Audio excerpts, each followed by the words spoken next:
BPL এ super লিগের শেষ match খেলাতে নারায়ণগঞ্জে আসেন সাকিব আল হাসান। সেখানেই ঘটে গেছে এক অনাকাঙ্ক্ষিত ঘটনা। এক ভক্ত সেলফি তুলতে আসলে তার উপরে ফুঁসে উঠেছেন মাগুরা 1 আসনের এক সংসদ সদস্য। অবশ্য তার পেছনে কারণও রয়েছে। সেখানে ম্যাচের আগে কোচ সালাউদ্দিনের সঙ্গে কথা বলছিলেন সাকিব। এমন সময় এক ভক্ত দৌড়ে তার কাছে এসে একটি সেলফি তোলার আবেদন করলেন। সাকিব তাকে নিষেধ করেছিলেন, কিন্তু সেই ভক্ত যেন নাছোড়বান্দা। সাকিবের কথা যেন শুনতে নারাজ তিনি। ভক্তের এমন কাণ্ডে রেগে যান সাকিব, এমনকি চড় মারতে উদ্যত হন তিনি। এক হাতে কেড়ে নেন মোবাইল ফোন, আরেক হাতে চেপে ধরেন ঘাড়।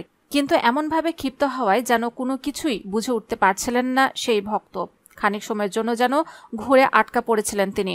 পরক্ষণে সেলফি না তুলে মাঠ ছাড়লেন সেই ভক্ত। সোমবার সকাল 9টায় খান সাহেব ওসমান আলী স্টেডিয়ামে মাঠে নামে শেখ জামাল ও প্রাইম ব্যাংক। ভেজা আউটফিটের কারণে ম্যাচটি শুরু হতে 40 মিনিট দেরি হয়।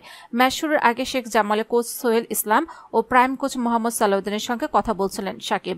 সে সময় এক ভক্ত সাকিবের সঙ্গে সেলফি তোলার আবদার করলে তাকে নিষেধ করেন তিনি, কিন্তু সেই ভক্ত নিষেধ না শুনলে ফুঁসে ওঠেন বিশ্বসেরা অলরাউন্ডার। এদিকে ভক্তদের ওপরে এভাবে ফুঁসে ওঠার ঘটনা এই প্রথম ঘটালেন না সাকিব। এর আগে একাধিকবার এমন কাণ্ডে খবরের শিরোনাম হয়েছেন তিনি। দ্বাদশ জাতীয় সংসদ নির্বাচনে প্রচারণার কাজে ফরিদপুর গিয়েও এমন ঘটনা জন্ম দিয়েছিলেন বাংলাদেশের পোস্টার বয়।